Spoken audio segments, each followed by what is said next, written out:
everyone. It's great to see some familiar faces on here today. Thank you for joining Planet and Partnership, hosted by B-Lab USA and Canada, World Centric, and the Trust-Based Philanthropy Project. I'm Janae Lloyd, Director of Impact at World Centric. We're a certified B Corp and commit 25% of our profits to community-based organizations. For those on the call that aren't as familiar with B Corps, we're businesses working to transform the economy to work for everyone and the planet. We commit to taking bold and urgent action to combat emissions, draw down carbon, and build inclusive communities. A lot of times this work is done directly through the products or services that are being offered by a B Corp, also through governance structures, how we take care of workers, impact on the environment, but it can also include what we do with our profits, and that's what we're here to talk about today. We're going to be discussing how corporate giving programs or any funder can accelerate climate solutions by forming equitable partnerships with frontline communities using trust-based practices. World Centric's giving program was established in 2009, funding organizations at the intersection of extreme poverty and climate change. And wow, we have had to evolve our program so much over the years, and we've really had to learn on the job and continue to do so. And I'm so grateful for all the insights and lessons and feedback that we've gotten from our partners, from colleagues, educators, and peers. I found in my journey trying to learn and grow as a funder that it was challenging to find resources that can break the status quo of traditional philanthropy and address the inequities that often funders perpetuate. When I attended my first webinar with the Trust-Based Philanthropy Project, it was exactly the type of resource I had been looking for. And so it's such an honor to co-create this webinar today with them and B-Lab US and Canada. You're going to be hearing from some amazing leaders with incredible experience today. Dr. Gerda Nicola, co-founder and president of Aidi Community Trust. Gerda is a clinical psychologist and is taught at the University of Miami's School of Education and Human Development, and before that at Boston College. Spend any time with her and you are going to be a lifelong fan, I promise you. We also have Roxana Shirkoda, first head of social impact at Zoom, where she mobilized more than 45 million of funding, product, and employee donations. She also built programs with the Tide Foundation, NPX, Google, and Full Circle Fund. And we also have Shadi Salehi, Executive Director of the Trust-Based Philanthropy Project. Shadi worked closely with the founders to conceptualize and launch this project. And she's also worked with many organizations across the nonprofit sector, supporting them in clarifying values, branding, and messaging.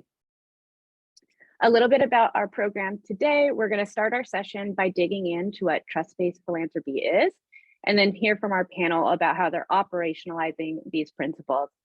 We're going to close with time for Q&A, but feel free to put questions into the chat all the time, and any suggestions, feedback, feel free to use the chat actively. I think with that, I'm going to pass it over to Shadi. Thank you so much, Janae, and good day, everyone. It's wonderful to be with you. So as Janae mentioned, we're going to have a really dynamic discussion today. First, we're going to do a little bit of polling, and then I'll do an introduction around what trust-based philanthropy is. And then we're going to get to the substance of the discussion, which is really to hear from our speakers today. We're covering a lot of content in a pretty short time. So we're going to try to keep a pretty steady pace, but we also want to make sure that you all have a chance to lift up your questions and insights. So as we're in conversation with the panel, you are invited to pose a question in the Q&A function or in the chat. We will be actively monitoring that throughout the discussion.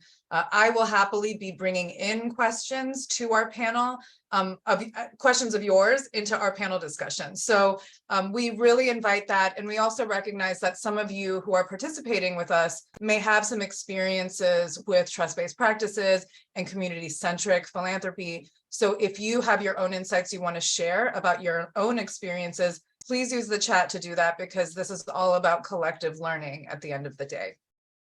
So let's just get started with a little bit of getting a sense of who's in the room today. We have a couple polls. So first we want to get a sense of what kind of organization do you represent? So we'll get our first poll up. Which of the following best describes the organization you represent? And Heyron is going to get our poll up. Thank you. Oh, and we've got both of our questions here. So we want to know what type of organization do you represent? And then once you answer that question, what's your familiarity with trust-based philanthropy? Have you heard about it? Are you very familiar, somewhat unfamiliar, or not at all familiar? And that'll give us a sense of how we can shape our discussion for today. So we'll give folks a few minutes to answer those questions, and then we'll share back the responses.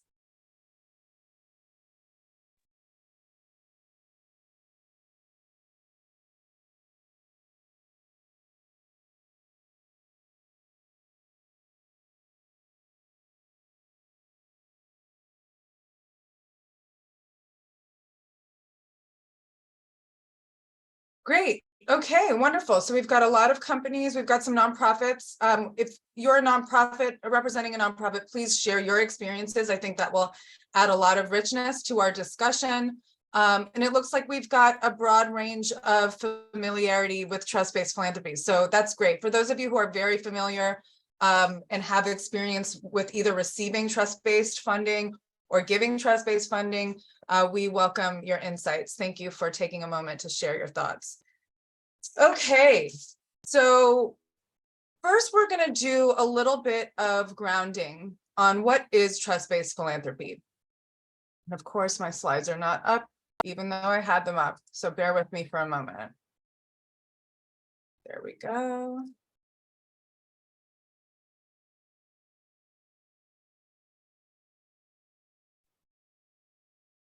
Okay, so why are we even here today having this discussion about trust-based philanthropy? Really, one thing that has come to be standardized in a lot of philanthropic giving, a lot of corporate giving, a lot of corporate social responsibility, sometimes we see a values to practice disconnect, meaning companies and foundations stand for a lot of very positive values that drive the work of the organization, that are noted in mission statements, but those values aren't always reflected in actual practices when it comes to corporate giving and philanthropy.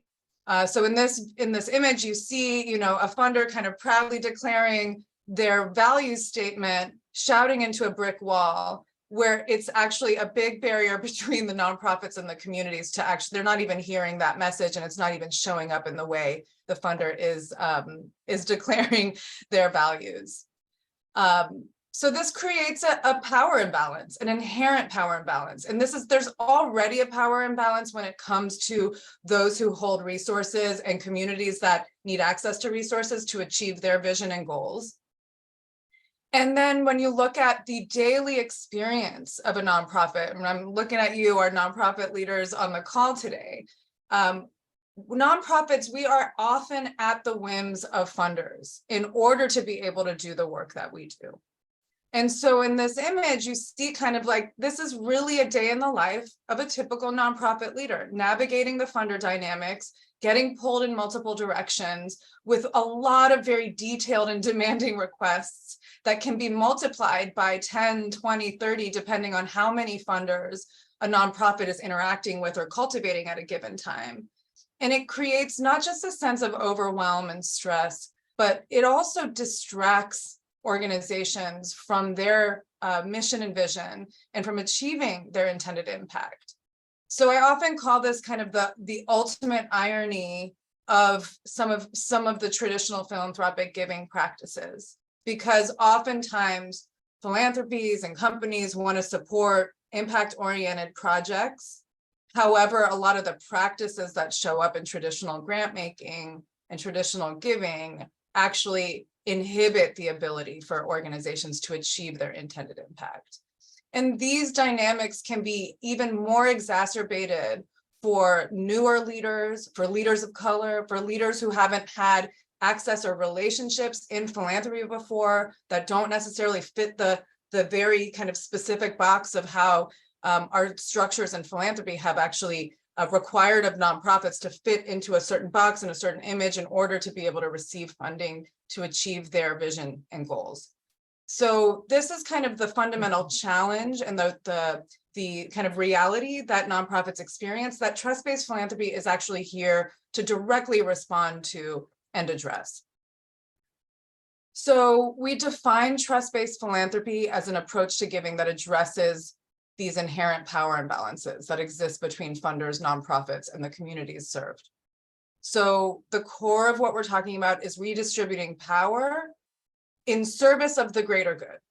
So in service of a more equitable and impactful nonprofit ecosystem, and I would say a more equitable and impactful society overall. So practically, there's a set of grant-making practices that are part of a trust-based approach. And there's 6 of them. First and foremost, we encourage giving multi-year unrestricted funding because the work that organizations are doing, especially in the context of climate solutions, this work is long-term and it's unpredictable. And it requires long-term unrestricted investment in order to give leaders the space to dream, to plan, to innovate, to iterate, to respond to the dynamic nature of our world. We also encourage a sense of doing the homework on the philanthropic, on the company side, meaning it should be the onus of those who are giving resources to get to know and understand the organizations they want to support and the communities within which they are funding prior to, reaching out and requiring organizations to have to do all that work. So typically in most philanthropic giving, organizations or nonprofits are spending a lot of time researching funders, trying to figure out how they fit the box, going through lengthy pre-proposal processes to be considered for funding. So in a trust-based framework, we flip that dynamic and encourage funders to take on the onus and do that homework in ways that can be respectful of the time and energies of nonprofits. We also encourage simplifying and streamlining paperwork. For some reason, we've overbuilt systems in philanthropic giving and charitable giving and in the philanthropy sector overall, where organizations, nonprofits are required to go through lengthy proposal processes, required to do a lot of reporting, sometimes multiple times a year, reporting on metrics and in narrative form. And there's data that shows that some grant proposals can take upwards of 40 hours a week, or 40 hours, which is a full work week for organizations to complete. And if you think about smaller organizations, grassroots organizations, these are usually the executive directors that are putting that time in to work on those proposals. And that's distracting them from actually leading their organizations and focusing on their mission. Or it requires them to tack on more time in their work week in order to balance all of those demands. So how can those who hold the resources streamline the processes so that organizations can have the space to actually focus on their work? What are some ways that we can do this through verbal reporting, through more relational practices that don't require organizations to go through all of these lengthy processes and jump through a bunch of hoops just to receive funding and to be considered for future funding? And the final 3 practices of trust-based philanthropy, being transparent and responsive, soliciting and acting on feedback, and offering support beyond the check, are what I like to refer to as kind of this ethos of being a trust-based funder, meaning we rely on relationships in order to get anything done in today's world, and we rely on healthy and strong relationships in order to do that. So these are some ways of if we expect transparency from communities that we're investing in, then funders must model a sense of transparency, because in many contexts, in most of these contexts, given that power imbalance, funders or those who hold resources, companies, are sitting in the power seat when it comes to these kinds of interactions. So modeling a sense of transparency can help get back transparency from partnerships in the community. And also soliciting feedback. I think from any company standpoint, you always want to know, how are our customers receiving our product or our services or whatever we may offer in the community? How can we improve the customer experience? That same mindset applies in philanthropy. When in philanthropy, you're working with communities, getting a sense of how are they experiencing this support? What can we do to improve? What is their experience? How can we actually learn from them in order to be better partners and resources of the work on the ground? And then offering support beyond the check acknowledges that, foundations, companies, corporate philanthropies, you have a lot to bring to the table that are more than just financial resources alone. You've got connections to other funders, connections to other companies. You can connect dots, you can provide moral support. There's a lot of ways to really embody a sense of partnership and collaboration in order to improve and strengthen community relationships for the long run. So you'll hear from our speakers that as they articulate how they have embodied trust-based philanthropy in their work, it doesn't look identical. There's not like a one way to do it. It's not a cookie cutter approach. But the one thing that will unite all of our speakers today and how they talk about their philanthropic work is the values that drive the work, and leaning on values in order to build strong relationships, to support organizations in achieving their intended impact, to advance, innovations and ideas on climate solutions. So the values that will be kind of the common thread are a value of working towards systemic equity, believing that the role of philanthropy and philanthropic giving can be a driver toward advancing systemic equity, because we operate in a fundamentally inequitable system and society. So how can we use the positionality as resource holders and resource distributors to advance and work toward systemic equity? And that includes redistributing power. And we see power as in the form of resources, in the form of relationships. How can those who hold some of that power redistribute it toward this greater vision of systemic equity?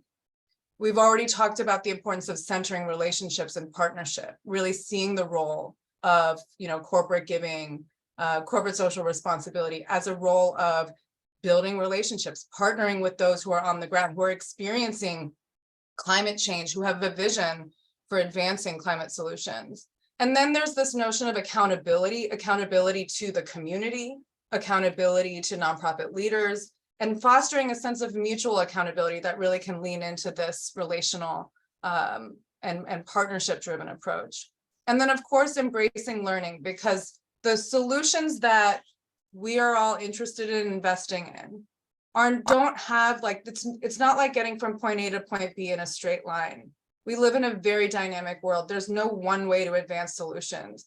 We don't have all the answers. So embracing a learning mindset can go a long way in helping understand the barriers and accelerators to social impact. There's a lot of long-term benefits to taking a trust-based approach. I want to get into our panel discussion shortly, and we'll hear some of these examples, but just the highlights are better learning.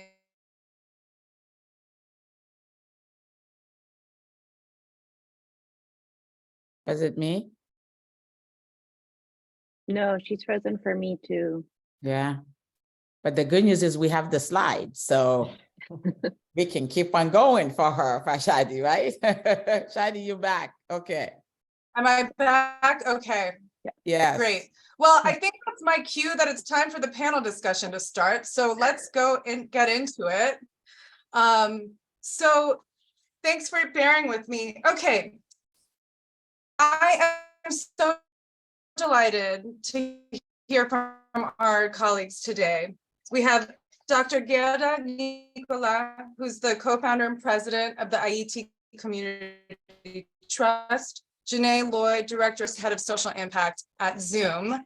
And first, I would just love to hear from our panel, and maybe just starting with you, Gerda. What are some of your reflections that are coming to mind as you kind of absorb some of those, some of the content from the introduction on trust-based philanthropy? What reflections would you like to offer to the group?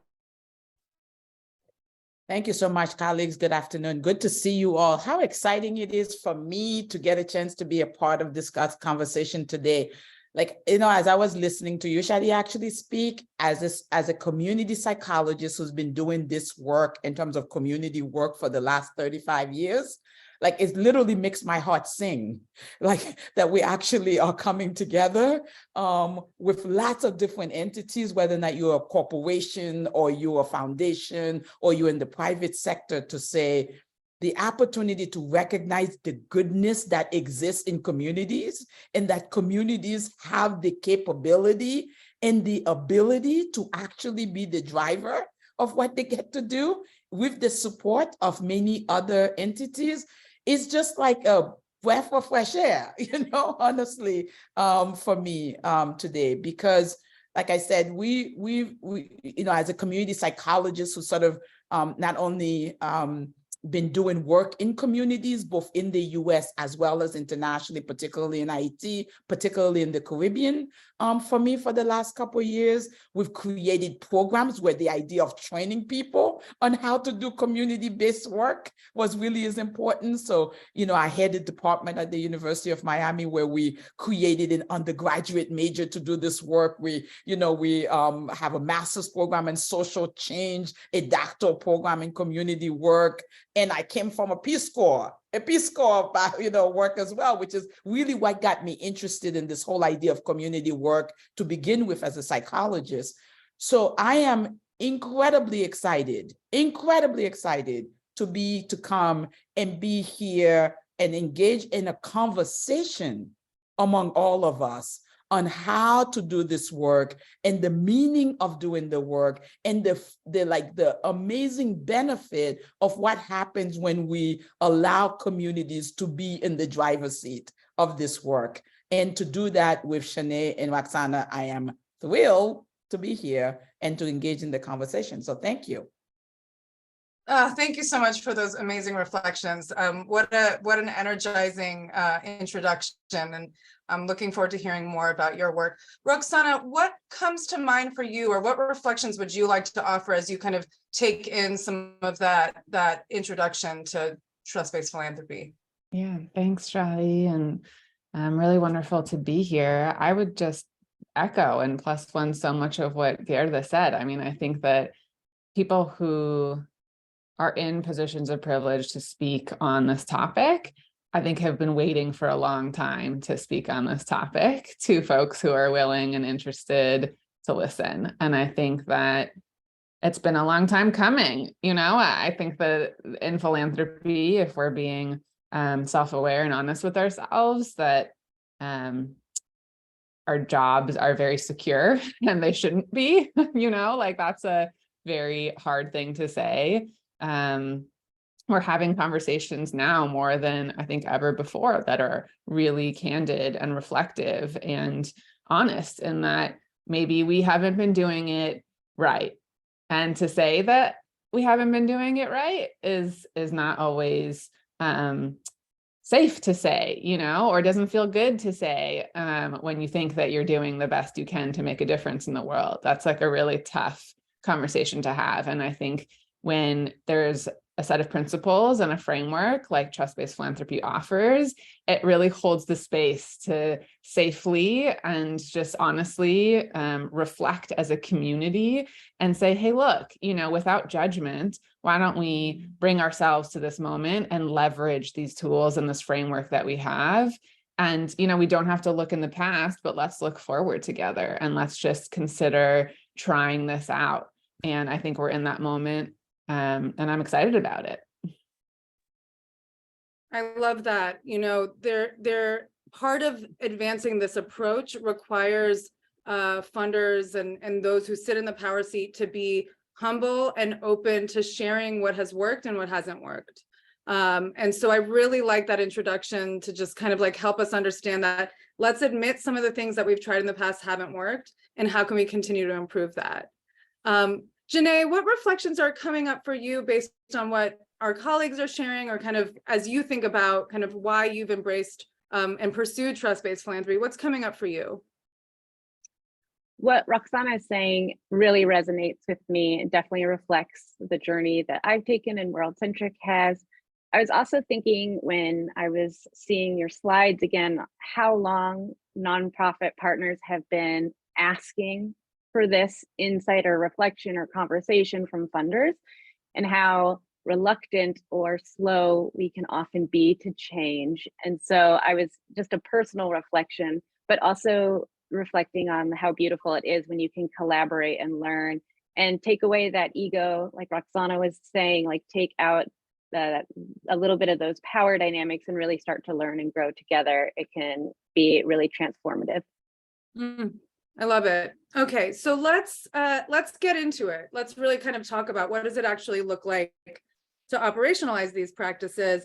And Roxana, I want to start with you. You were as the first head of social impact at Zoom, you designed the grant making program from the ground up, and you brought this sensibility of power consciousness and an equity lens in how you approached the design of the entire program. So can you share with us, just walk us through it? What was your thought process in designing the grant program? And how was it structured in alignment with these trust-based values and practices? Yeah, I have to admit, when I hear you frame the question that way, it makes it sound like it was easy. I think you said like the sensible, is that what the word you use? Like a sensible? Yeah, like in my mind, I'm like, it didn't feel that way when I started.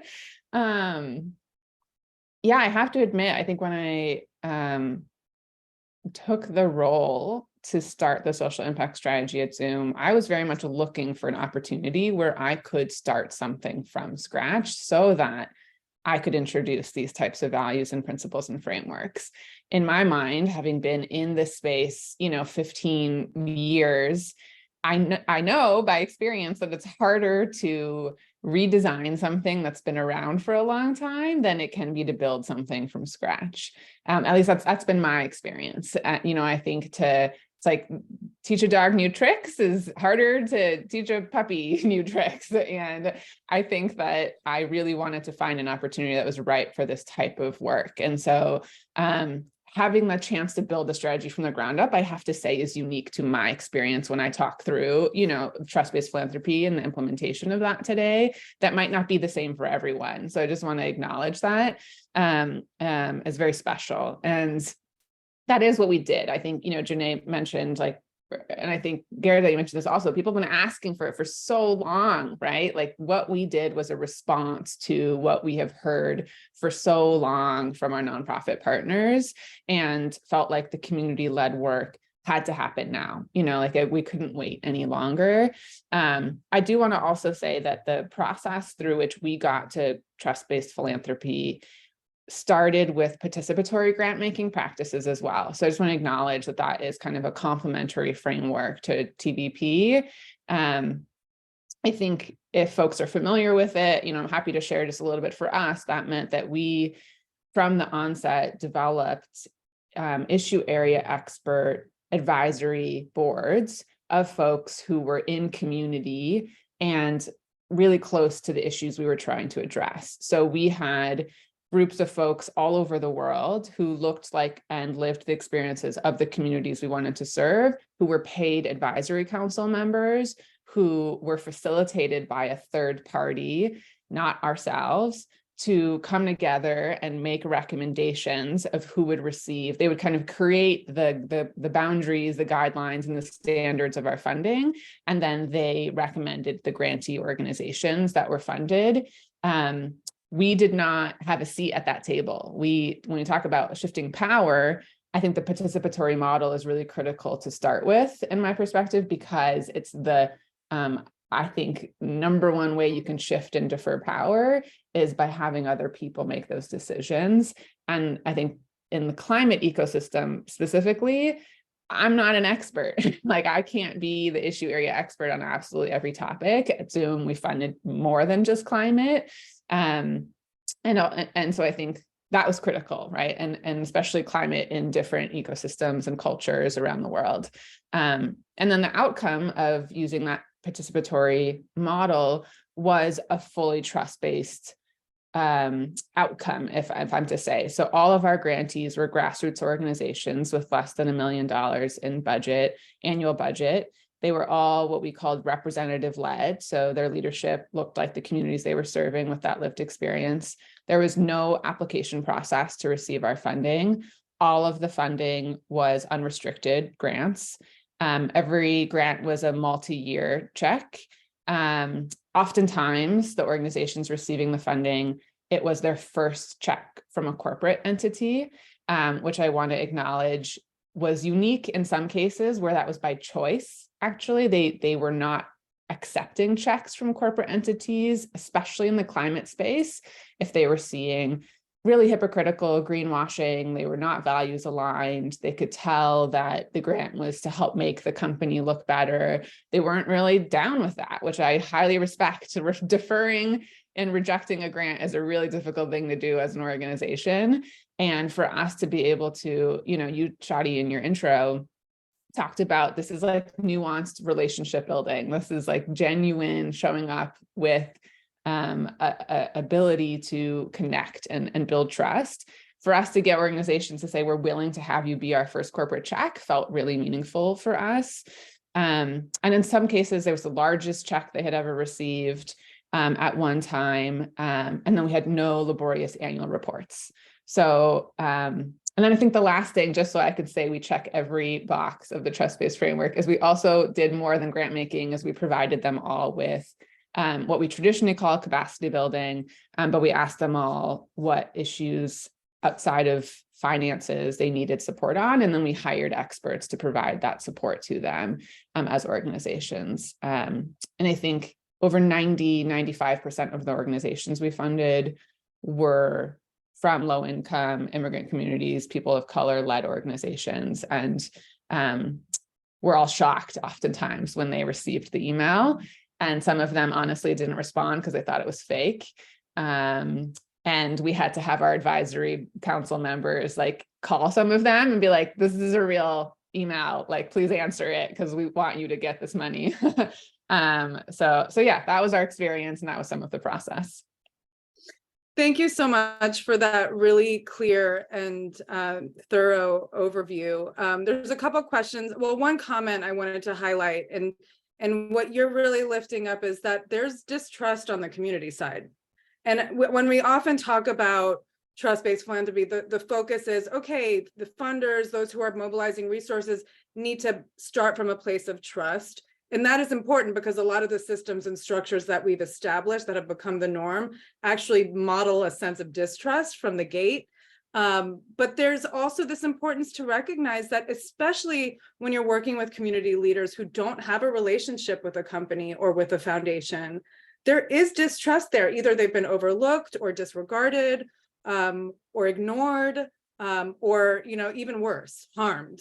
And so there is this reality that we need to go into these relationships with an awareness of that. And I think that really came through in your story.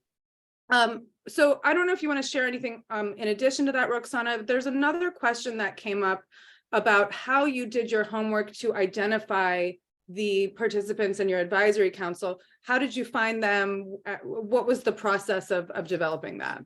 Yeah, thank you for who asked that question. I think part of the framework, Shadi, also is that phrase of do your homework, right? Like we as a team did a lot of work to try and find those people. They weren't just people like in my Rolodex network, right? Because that would be a biased kind of subset of people that I know. We reached out to different issue area experts. Maybe we didn't even know them and kind of cold sent emails to people. We reached out to different organizations and asked who they trust in the space. We reached out to different funders and asked if they had partnered with different kind of geographic-based issue area representatives or community representatives. It was work to try and find the people. And even when we reached out to some people, they said no. They said, like, I don't want to give you that time. Some people were skeptical and we had to have really like nuanced conversations that were about trusting each other. And other people were just like really thrilled to be like, thank you. I'm so glad a corporation is finally taking this method in their grant making. Like, where do I sign up? So it definitely took us some time, and we tried to make sure we found the right mix of folks to show up at that table. And I will say, it was a science experiment, like at best, like a social experiment at best, to have these people who they didn't know each other, right? Like show up at a table and say, like, we're going to spend the next 8, 10, 12 weeks together. We're going to dedicate our time, and we're going to come to conclusions that best support goals of this, technology company, as kind of a wild thing. And feel really grateful to say we did it 3 or 4 times in the last couple of years. And every time everyone felt so excited to learn from each other, and like, oh my gosh, how have we never met? And now we get to work together, and how cool that we're in this experience. And so it ended up working out, knock on wood. That's amazing. Also just kind of speaks to some of the unintended positive outcomes that can come out of a process like this. And it demonstrates too that it's worth the time investment. It is, what we're talking about is not easy. It takes time. It takes, checking your own biases, as you noted. So I love that it's kind of it yielded these positives in the process in and of itself. I think this is a great segue to come to you, Gailda, to talk about your approach at IET Community Trust. And also kind of in this context of trust-based philanthropy is not a new concept. We gave it a name and a frame in the last several years, but a lot of this like values-based approach to philanthropy it's existed in the world. And this was something that you kind of inherently understood and embraced when you really kind of thought about the design and the approach of IET Community Trust. So can you share just generally about your work and how you've kind of embodied this ethos of kind of relationship and trust and equity in how you structure your relationships in the community? Yeah. Thank you so much. I'm so glad I went after Waxana as well, because I got a chance to it's like, I really do feel like this is like hope in a Zoom, because the idea of knowing and seeing that as new corporations and individuals and groups that care so much about impact, they can do it differently. Somebody like Zoom coming along and saying, we will take the time to do it, is exciting to me. It shows like the level of, we are in fact moving the needle. And as somebody who's over 60, who's been doing this for a while, I'm super excited to see that I've lived to see that particular work. So very much so. So as a community psychologist who's been doing work in communities in the United States, in IET as well, there's an understanding of the goodness that exists in communities, right? The asset that exists in communities, and the ways that communities oftentimes are able to be at the driver's seat to be able to do this work. But what they lack is this level of support to be able to be effective and being able to sustain the work that they are doing, right? So we came, and so my work in IET Community Trust came out of that work I've been doing in the community. So where the community-driven model, community principles, all of the principles you talk about in trust-based philanthropy are embedded in this field of community psychology, right? That we do. And so then creating a foundation, and keeping in mind, let's keep in mind that not-for-profit organizations, whether or not we're looking at them in the US or we're looking at grassroots organizations globally, were created specifically to address local needs, right? Like not-for-profit organization boom in the 70s because there was a need to create these organizations to ensure that the needs of the community were being addressed, which means they were embedded in the community to begin with. These are not organizations that comes outside to come a part of the community, but they are embedded in the community, which means the people are very well enthralled and involved in the community organizations and so forth, which means it's already localized, which means the leaders of the community of those organizations oftentimes live in those communities as well, which means that it's led by local folks in the community. You know that the people in the larger community already know that organization, which means there's no way they can do wrong by the community because it is the community, so the people can't do wrong, right? So if in fact the leader of the community lied, cheated, stole anything, guess who would come after them? the people in the community, because that's where they live, right? Overall, to be able to do that work. So then when we created IET Community Trust as the very first transnational community foundation that is bridging the global world with IET, with the goal of supporting these localized organizations, these grassroots organizations in local communities, because we recognize that many of the fund, as many of you heard about fund that comes to Haiti and what happens to the fund, well, it turns out that most of it never leaves Washington, or most of it actually never leaves Port-au-Prince. So the local community who oftentimes needs the resource never really saw any of it. So we created a community foundation to really support those grassroots organizations in the rural community in these three areas: the entrepreneurship pillar, the environment pillar, and civic education pillar. Those are our three pillars in terms of our work. And we use two main approaches to guide that work: asset framing, right? And so if you do community work, and those of you who are part of the Peace Corps know, like, asset framing, what does that mean? It means that we look at people in terms of their aspirations and not their challenges. We recognize that if we are to describe, which oftentimes we describe communities of colors as underrepresented, marginalized and so forth, those are all deficit terms, versus what would happen if we actually describe people by their aspirations, right? And so forth. So that's our asset framing approach. And then we use a community-driven model also as a part of the foundation work as well, to guide that work. And community-driven framework, which all of you are probably familiar. If you're in the Zoom, you're probably familiar with some of these things already, right? That speaks to the ownership of communities being at the driver's seat of being able to do this work, right, as well.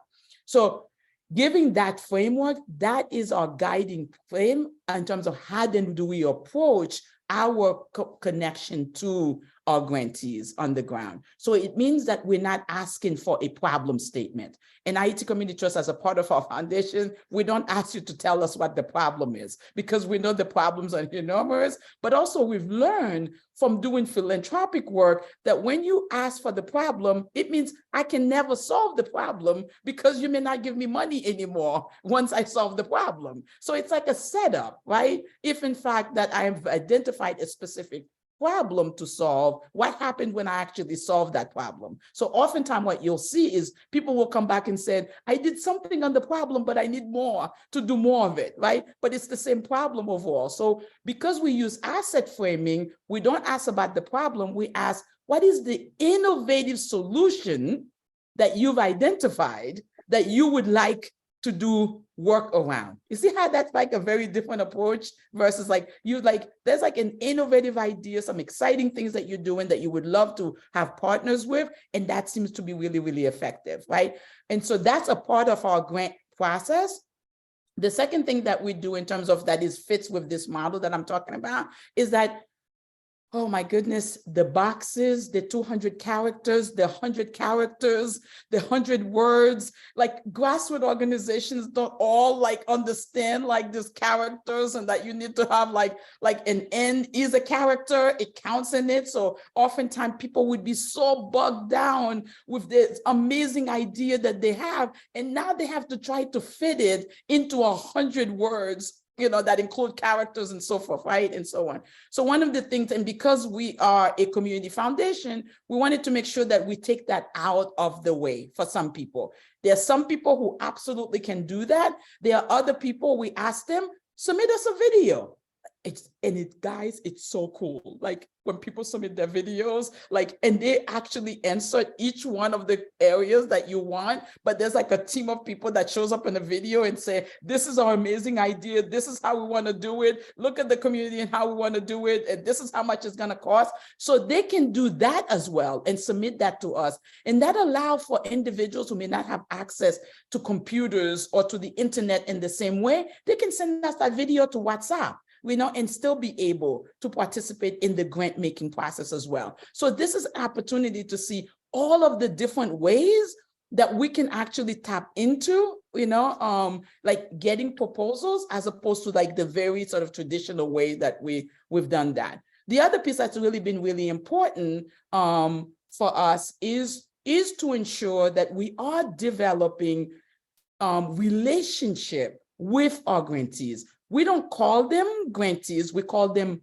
partners, because we are partners, right? We are partners who've come together to really focus on sustainable development in their community. We have their part, they have their part. So when we show up in spaces, we spend a lot of time on listening to what they have to say, how they would like to see they would like to move forward, and we take our marching orders from that. Let me give you a very quick example, and I know I'm going to be out of time very soon. And you guys know I'm from Haiti. We do storytelling. We love to tell stories. So excuse me.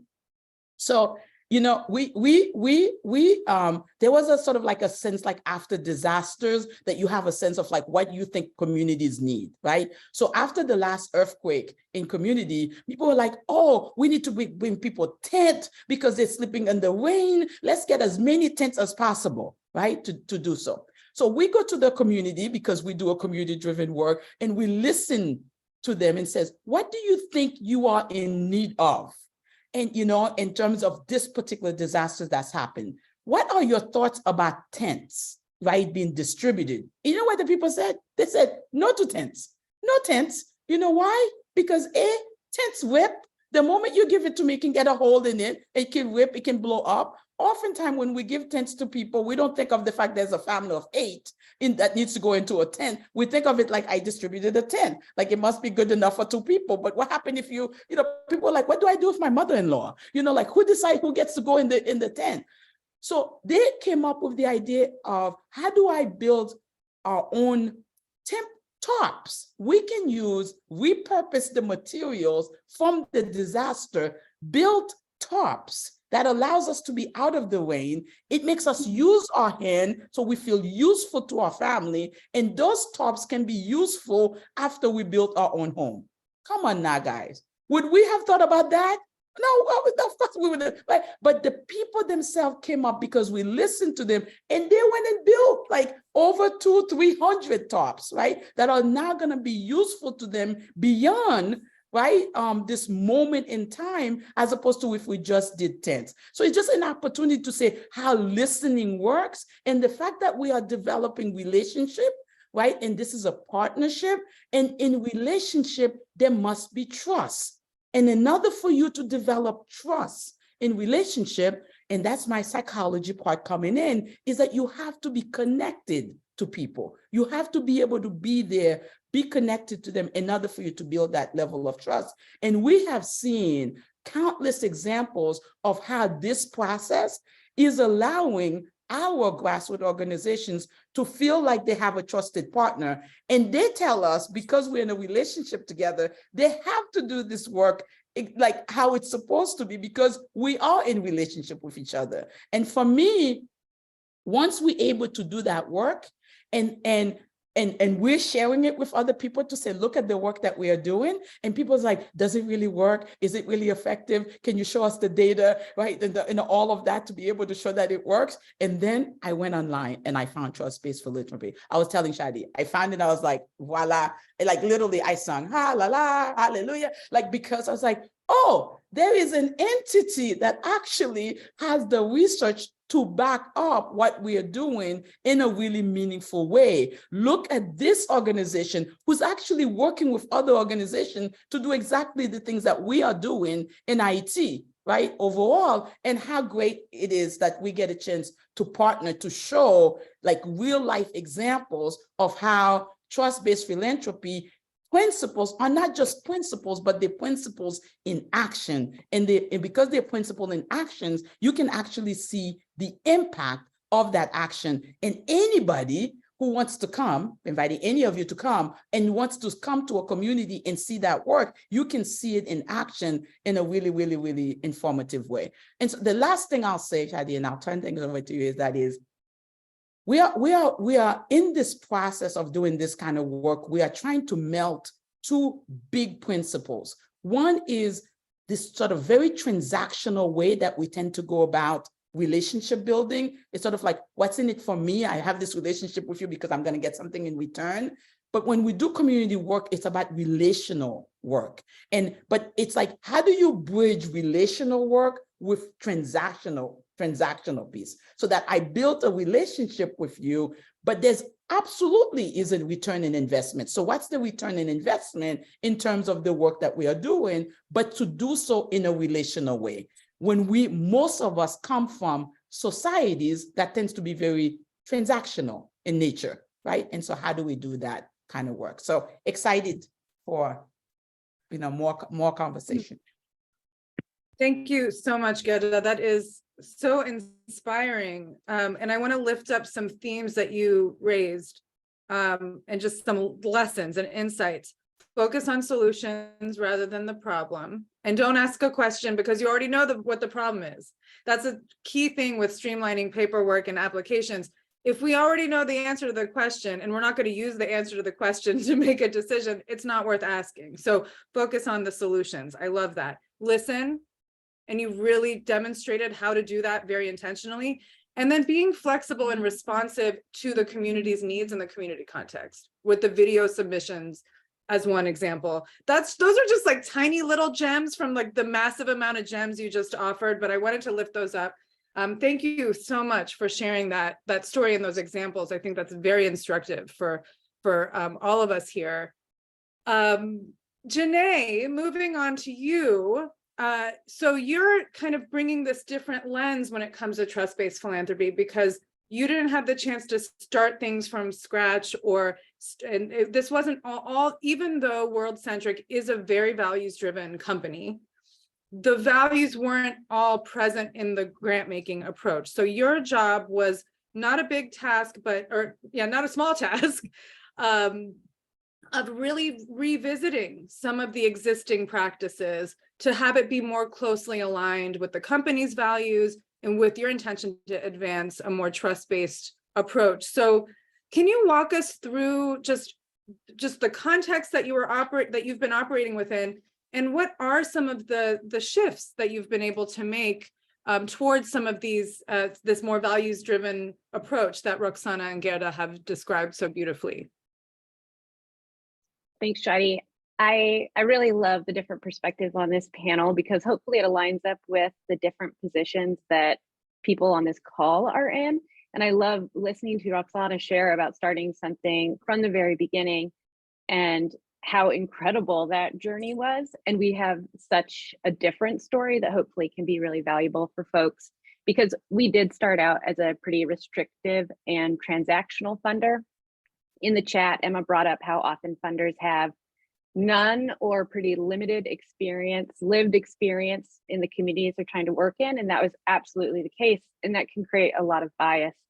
And World-Centric, we still have a long way to go. And I think we're always constantly evolving, but we really started to learn and grow as a funder when we asked for really direct feedback from our partners, starting with an anonymous survey we did about 6 years ago.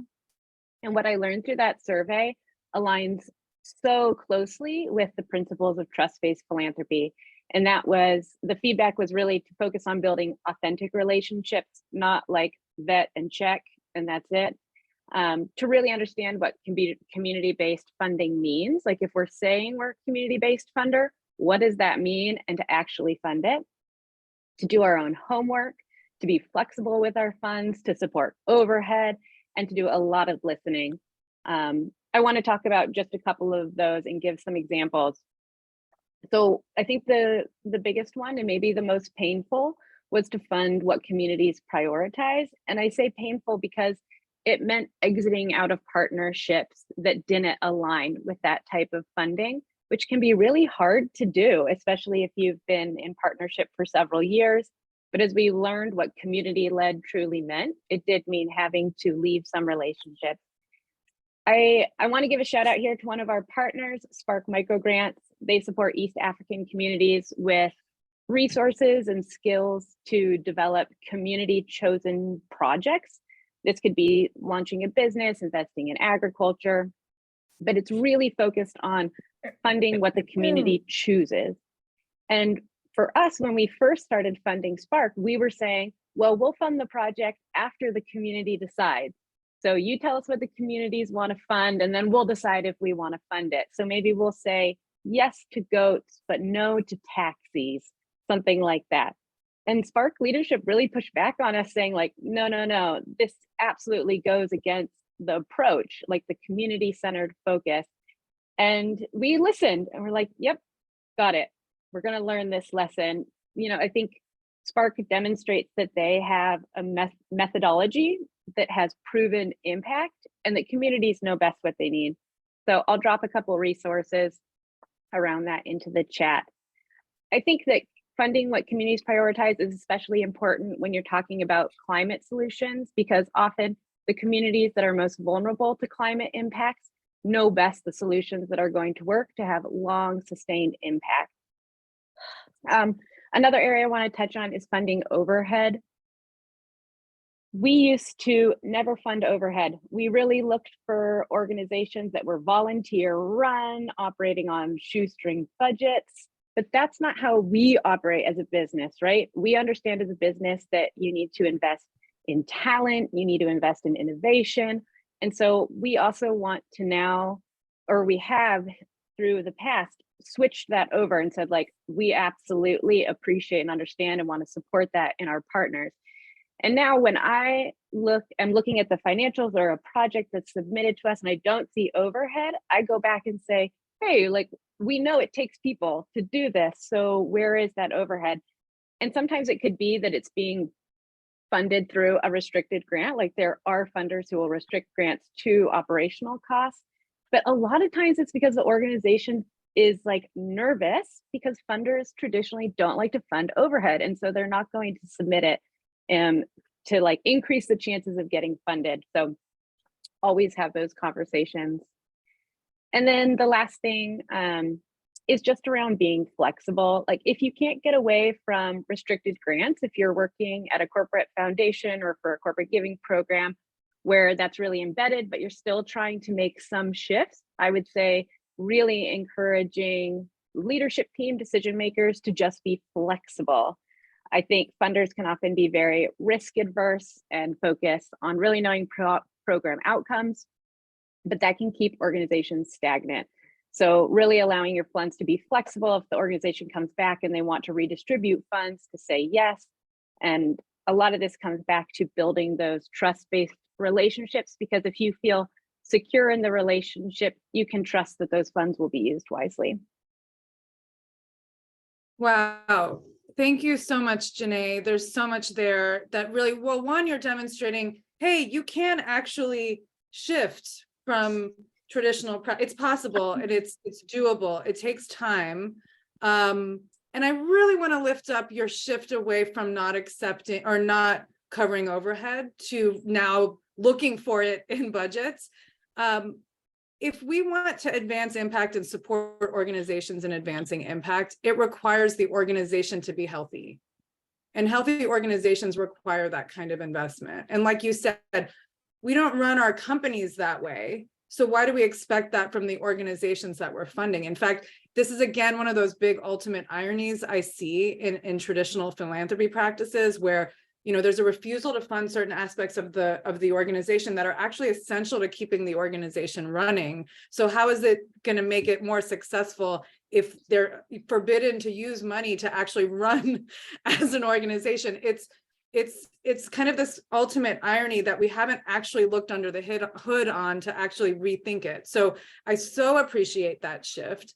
Janae, can you speak to just like the process of making transitions? Because some people might be listening in and saying, that sounds great, but how do I get buy-in for it? How do I actually like get the ball rolling? You said you solicited feedback from partners to inform some shifts, but how did you work through just the restructuring of some of the ways you used to do things to the way you're now doing them? What was that process and what kind of challenges or opportunities did you have to work through to make that happen? That's a great question. I think for us, one thing that I feel really lucky about with World Centric is that giving to grassroots organization has been embedded in our values since the very beginning. And so really the thing that I had to do was demonstrate how these shifts aligned with that original value. And so if you bring the evidence of how this follows the path of funding grassroots organizations, then it was easy to get leadership on board to say this is the best way to move forward. I think a challenge for a lot of organizations, and maybe this starts to answer Matthew's question about CSR, is that if the program isn't embedding those values from the very beginning, then it can be very hard to shift mindsets. So I think there's a real need to define the giving program versus marketing expenses or sales strategies. This can be a really big challenge. Our giving program has always been kept very separate. And for a long time, we actually never talked about our giving efforts because we really want to avoid them becoming a marketing tool or deviating from that original purpose of serving community. And I think, there is a big business case for why you would have a philanthropy program, boosting your reputation, consumer choice, all of these things. But if you have like consumers and sales being the reason why you're giving, then it can be very challenging to actually have these values embedded into your program for long-term sustained impact. So I think working on defining your values, understanding what the giving program exists to do in the first place is really important. Thank you so much. I want to lift up this question from Matthew around whether there is this inherent disconnect between the purpose of CSR, corporate social responsibility, and it seems like it might vary. Different companies embrace CSR strategies for different reasons. Sometimes it might be for employee retention. Sometimes it's for company reputation, for marketing, as you pointed out, Janae. And sometimes it really is about advancing impact in the community. So I'm curious if, Roxana, if you have other thoughts to share on this topic, because you all are here representing the corporate space, and I'm just curious, how should we think about this, and what can we do to kind of like lessen the gap between the purpose of well, I don't know. What are your reflections on this? I'm not quite able to phrase the question appropriately, but please go ahead. I think it's a complex question. I think it's a really good one because it has layers to it. It's not easy to articulate. It's not really simple. It is emblematic of the challenge of being in this type of a role. I think there probably are corporations where, the head of social impact doesn't feel like they have to service all these different mechanisms, right? Like, I won't pretend like I'm in that position, like the reality is you kind of are, trying to help attract talent. Because if I think about it, glass half full, I want to attract people who want to work somewhere that does good in the world, because more people at the company who want to do good in the world is more voices that further the work that I want to see happen, right? So like in some ways, or maybe it's just a way that you kind of like convince yourself to be okay with it, but like, so like I'm happy to try to serve that goal if it helps in my outcomes. There's a public policy team with government relations goals. And in some ways you're kind of like, oh, I want to help further that team's goals. And you're like, oh, well, yes, there's sometimes some marketing stuff and sometimes there's like sales partnerships. And then you kind of like really have to hold yourself to the impact and the community goals first and foremost all the time, because you could just get sucked into these like tunnels and these avenues on any given day. And that I think was the hardest part of my job is to say, no, this isn't going to be a marketing tactic.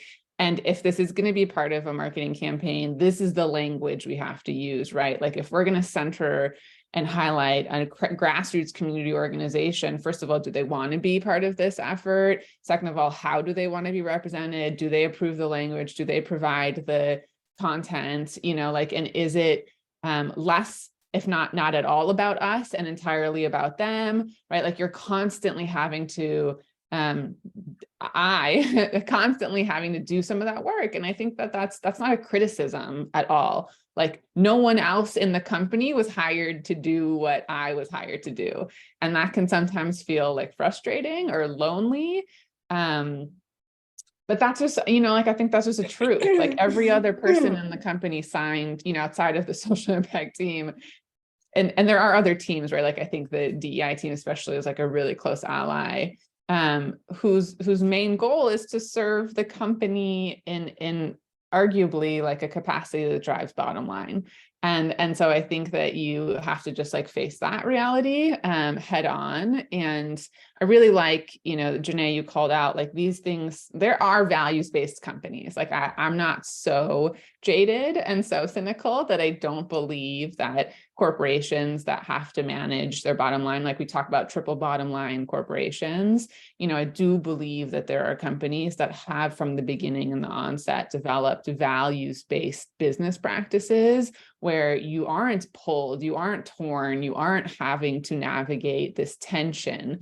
But I think it's important for people to go into places that aren't like that and help shift it, and to take on the work, right? Like the gray hairs, I tell myself, are worth it. And it's not of any ill intention, right? It's out of decades of capitalism and practices that are deeply embedded in our psyche and our everyday, and they're not easy to unravel. But I think it's worth it. Thank you so much for those insights. You're really kind of articulating that as those who are responsible for corporate impact, social responsibility, grant making, you sometimes play a role as like the internal advocate on behalf of communities, and leaning into that role and recognizing that that requires internal conversations, and you're kind of the broker of all those relationships in a way, and that really it's really powerful. It's really powerful. It's not easy, but I think it's really powerful to accept and lean into that. And I really appreciate just your transparency and sharing all of that. So let's transition to talking about kind of what we're already kind of getting into, the relationship between companies and communities when it comes to advancing and supporting climate solutions. So trust-based philanthropy, is all about recognizing and alleviating power imbalances. And when you look at that power imbalance, that's pretty great, right? When you've got like a big company and then you've got a grassroots organization working in a community that's being disproportionately affected by climate change, there's a huge power imbalance there when you look at that. And so I want to think about, want to hear from all of you actually, and we'll start with you, Gerda. Why should companies care about building relationships with communities? If that's not like part of the ethos already, what's in it for them to build relationships with communities? Yeah, such a great question. And I think that it speaks to, I think of this as like, how you come from like a bad relationship or like something that has happened in your relationship, but then you have to get into a new relationship. If I right? message you something, But somehow, if I message you something, so then I can see it on your laptop. Yeah. Can you please mute yourself if you are not muted? Thank you. Pooja, Shama, thank you. If you want to read it too. No problem. I think she got it. So I think that for me, I think of it that way, right? So that because there's a mindset we're asking people to make a shift on, right? So, and as Sandra was talking and Jenny was talking, it's like, there's a way that we used to do things. There's a way you used to think about relationship. There's a way that you used to think about something, and now you have to shift, right? So now you have a new thing, a new partner, a new person that you're meeting. And it's like, how do I, even though I came up with this really bad relationship before where my trust was completely ruptured, how do I now develop a good trusting relationship with somebody else in the midst of that? So there is a mindset, there's a mind shift that you have to make, which means it's not natural. It's not going to be like an immediate thing because there's lots of things that gets in the way to be able to do so. But doing so, if in fact, it's just like if you have a good trusted relationship, I have a good trusted relationship with Roxana, and I trust her and we have a good relationship, it's very similar to an organization having a good relationship with a community grassroots organization, because it means that that relationship is genuine, which means we can talk to each other in an authentic way. So when we show up, I'm not just trying to be fake and giving her all the information she needs, and she's not coming in and just imposing certain things. Now we're able to have real, genuine, authentic conversations with each other, right? So that's really that's like golden. The second thing is around the issue about transparency, because as we were talking about, like, a trusted relationship means a transparent one. So when I'm not feeling good, I will tell Roxana, right?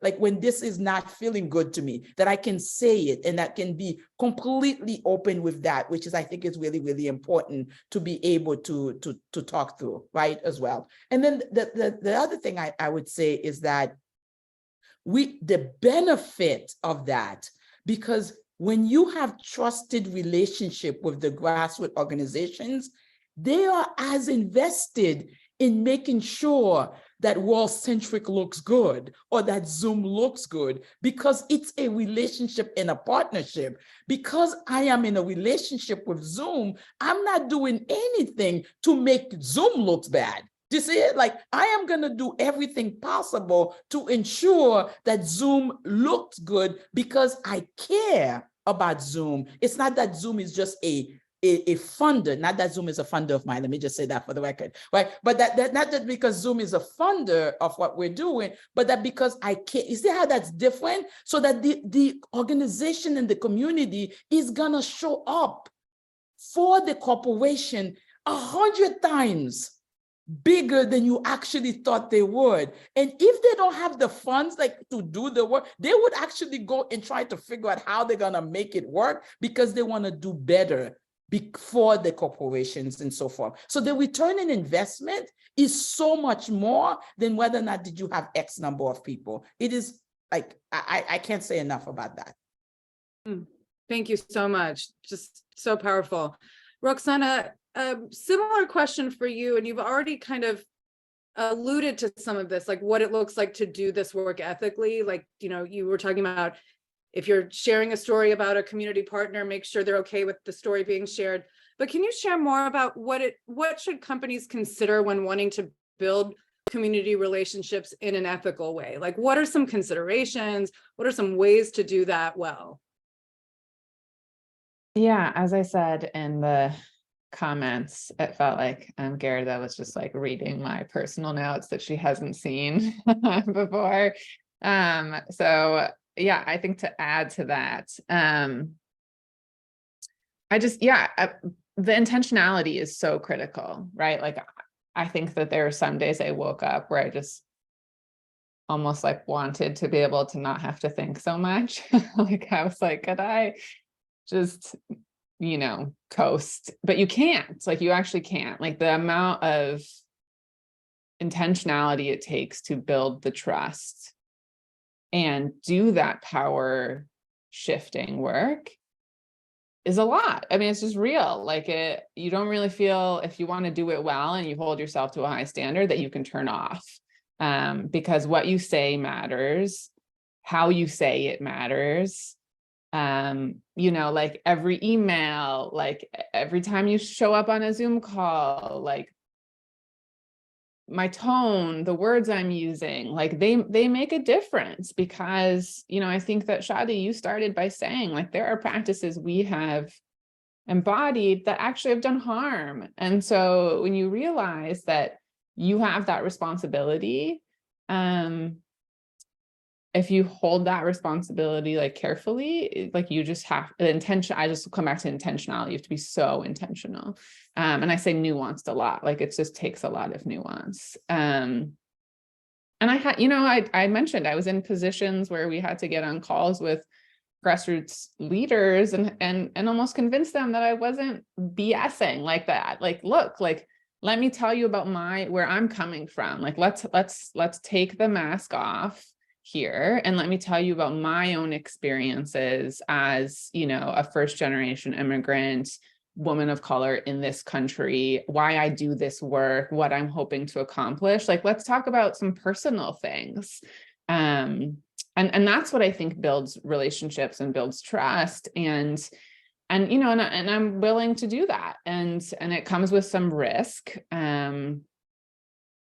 But yeah, so I think to do that ethically is to be vulnerable also, and know that like this work is about people's lives. And so if you're not willing to kind of be a little bit vulnerable in something that at the end of the day is about like our humanity, I don't know how we're going to do it well. And so I think that's kind of how you get to the like quote unquote productivity of this framework. And, you know, and walk the talk, right? You know, like our team helped build like the company's first social impact website. And when we did it, in everything we did, we hired, you know, an agency led by like community representative folks of color who really understood impact work and community driven work. That agency then helped build our website, where we did all this internal advocacy for this website to not even like, if you went to it, you might not even know it was like Zoom, right? Like first and foremost, it would be about the organizations that we funded, you know, like the whole like homepage is like features of organizations we partner with, and the language, we just kind of like combed through it with a fine-tooth comb.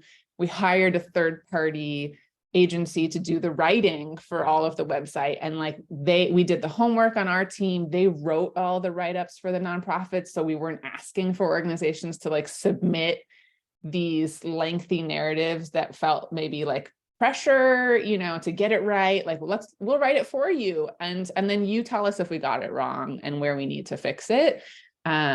And so we really tried to say like, look, here's who we hired to make this website. Here's who we hired to write the narrative. So here's where you show up on it.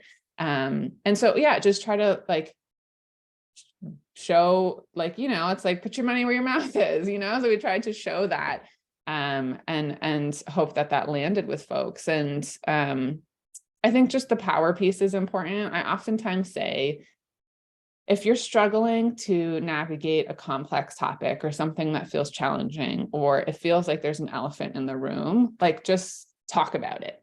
like it seems so simple, but if you're tripping up over like, how do I navigate redistribution of power dynamics in this difficult relationship where I'm the funder and you're the grantee, like say that. Like show up on the call and say, hi, I'm trying to navigate complex power dynamics as the funder and you're the grantee. Like, can we figure that out together? Like that is really meaningful versus you trying to like dance around it and tiptoe and like maybe you'll like trip a little, like just say it. And I think that goes such a long way. So yeah, that's I guess some of my experience and some advice. Some great advice, walking the talk, building some of these values into structures, hiring contractors, vendors, how you think about some of that goes a long way. The vulnerability piece, the naming the power imbalance. I mean, you know, I think so much of what you're describing, Roxana, is not necessarily comfortable to do, but this is part of it. It's like we have to get comfortable with being a little uncomfortable, because it does pay off in the long run in terms of the strength of relationships, as we're hearing from all of our panelists today. We are rounding down. We've got about 11 minutes. I want to take some questions. So, and I think we've responded to the majority of questions in the chat, but if you have a question, please put it in the chat now, and then I'm going to invite our panelists. In the meantime, for those of you listening in, if you have a burning question, please pop it in the chat, we'll bring it in. But in the meantime, as you're thinking about a question, I'd like to bring this question back to our whole panel around just like the impact. Like, we've been talking about like this works, and we've raised some examples of like sustainable ideas solutions that have come up, you know, that weren't necessarily band-aid solutions. So you've all shared snippets of impact, but I'm curious if anyone is moved to share an example of like, this approach works and this is why. And so this is open to any of you that are moved to respond.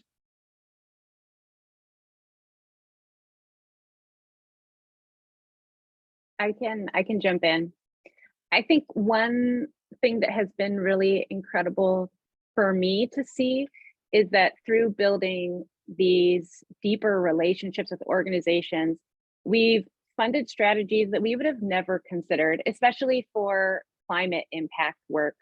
So really broadening how we think about mitigation efforts, how we think about what communities want in order to combat climate change. So like a creative example was, we are looking at this project, this amazing community group in Kenya that's doing ocean conservation, and they're doing beekeeping because they want to do livelihood income improvements. And so it's like kind of a complicated process, but I would have never thought ocean conservation tied to beekeeping. And so by having these relationships, you learn all these creative, innovative solutions. I'll share an example too, I think similar to what Jenny was saying, that so we have a project that we are focusing on the mangrove in the coastal part in a area of Haiti called Lago Nav, right? And if you look to see the erosion that has taken place in terms of the mangrove, and majority of folks are cutting out the mangrove for the purpose of livelihood, to ensure that they're able to take it, turn it into charcoal, and able to feed their kids and so forth, which is completely admirable that you would do that, but it has a huge impact on the environment, has a huge impact on the fishing system and so forth. So how do we address that, right? So if we talk to most people around, how do you address this issue about the mangrove? It's clear that you need to plant more mangrove, right? But because we listened to the community and we had a lot of time to listen, hear what they were thinking about, how did they want to approach this mangrove issue in Lago Nav, in the area? And it was clear out of that came up things that we would have never thought of, like Janae said, right? Because they came up with, not only did we need to plant mangrove, because we have to create the babies and be able to plant them, but there were experts in the area who can do that work in the community, who can do the work. But also we needed to create alternative livelihood to ensure that people, as we were planting, that we also needed to make sure that we address that as well. So they came up with the idea of not only planting mangroves, but also creating a livestock livelihood, planting coconut, which allows you to produce more that you're able to sell in the market. So as these things are happening with the people in the community, then that allows the mangrove, the preservation of the mangrove that exists, as well as, you know, those that you are planting as well. So this to me was an example of like you can come up with an idea, but that people in the community, if you listen to them and you take the time, as Hannah to say, which is time consuming, like you have to take the time to really spend with people. They also have amazing ideas on how to make things work. And oftentimes those are 100 times better than what we may be thinking about in our very narrow way as well. So to me, that's like such a good reminder of how important it is to do this kind of work, even though it's time consuming. So Roxana. Yeah, thank you, Gerda. I didn't mean to cut you off by unmuting. Thank you. I just want to add on this. I think I don't have as specific of a story, but I do want to just call out, I think we've seen impact in the feedback from our nonprofit partners who say that our grants, not only the size of them, the multi-year nature of them, you know, the unrestricted nature of them, but us being like a recognizable corporate name allowed other funders to then fund them, right? And that is impact for us. Like we measure that as an impact metric as a funder to say, sometimes I have to disclaimer this, that I forgive my tone when I say this out of years of frustration, but like, how do we expect a grassroots organization to receive large, unrestricted, multi-year checks from large corporations unless a large corporation writes a multi-year, unrestricted, large check? Right? Like it takes one to unlock the second and the third and the fourth one. So like, don't be afraid to be the first, right? Like if you're looking, I really get frustrated personally, and I know this is kind of a controversial topic in philanthropy, like this absorption myth of like, I don't think a grassroots organization can absorb a check that's 70% the size of their budget. guess what? Their budget's going to be a lot bigger if you give them that check. And like the next check won't be 70% of their budget because you help them grow as an organization. And so I think that moving away from funders of impact only being the nonprofit's productivity, but rather like your ability as a funder to influence the amount of funding that organization receives, I think is really important. I think someone in the chat asked a question about like, influencing other funders and kind of like what's the role for us to influence other funders. I have told grantees, if you're in the process of receiving or applying for funding, right? Like if you're filling out an application and it's laborious and it's lengthy, two things. One, if you want me to contact that funder and tell them, hey, if you want to chat about different mechanisms of funding practices, like I'm happy to do that. And if that feels uncomfortable for you to like divulge, you know, that funder's information for me to randomly email them. Two, I'm happy to write you a letter of recommendation. It's not really a practice in philanthropy that grantees are requested to have another funder submit a letter of recommendation. But I've said, like, if you can just like attach one as an additive component to your application, like I'm happy to do that. And so I put that out there. And we've also funded individuals, as I'll just say, a metric for us for impact is also that we give unrestricted checks to individual people, which is kind of unlikely in the philanthropic space. And then those people go on to receive more money as individual people as a result of us doing that. So again, like it takes one for the second one. And we are really proud to be able to do that. I love those examples, just that kind of like door opener effect of offering a grant and how that opens doors and has this domino effect, and really re-envisioning what we even think about when we think about impact. We got a great question about what can smaller companies with fewer resources do? How can they plug into this approach? What is some advice of how they can really advance or kind of embody these practices when they don't have a lot of money to give away? As I was sharing in the chat with my colleague, I think it's a really important question. There's a way that we think about these things having to do with money, and they're not. And so I was so glad that the question was asked, because it's not an issue about whether or not do you have a lot of resources in order for you to develop trusted relationship with the people you're working with, period, right? And oftentimes when money comes into it, the money can be the driver of what that trust is. And when the money is gone, then there goes the relationship. And this is exactly what we're talking about against this idea of transactional versus relational kind of relationship. I do think that the principles that we are talking about in terms of paying attention, like being transparent with people, listening to what people are saying that they want, no matter what type of, whether or not you're a funder or you're not, but you're not for profit working with the people in your community, you want to take time to hear what is it that they would like, how do they would like things to happen as a part of their communities as well. You want to have a transparent way of connecting with people in a very genuine way as well, right? And so I think like every single one of the principles that we are talking about is not related. In IT Community Trust, we don't have the funds that the Zoom and World Centric and others have at all in terms of what we're doing. But we believe very strongly that if in fact we follow these particular principles, that the work that we are doing with very little money, like the main goal that we're talking about, it's a $20,000 grant we give to an organization to be able to do so. So if in fact we follow these principles, the impact and the return on investment is going to be really huge. So I really appreciate the question. So we don't leave here thinking that these are principles that applies only with well-resourced organizations. So thank you for that. Thank you so much. We are at time. I'm going to hand us back to Janae to close us out, and just so much gratitude for all three of you for the wisdom and the vulnerability you brought to today's conversation. And I'm going to hand it to you, Janae, to close us out. Thanks, Shadi. A couple resources to share as we wrap up. First, I'll put my email in the chat. I am so passionate about building funder networks, so please reach out to me if you're interested in doing that, especially for B Corp funders. Also, please check out the Climate Collective. Henkel, I know that you already are a big part of the Climate Collective and doing a lot of climate work, but for other folks,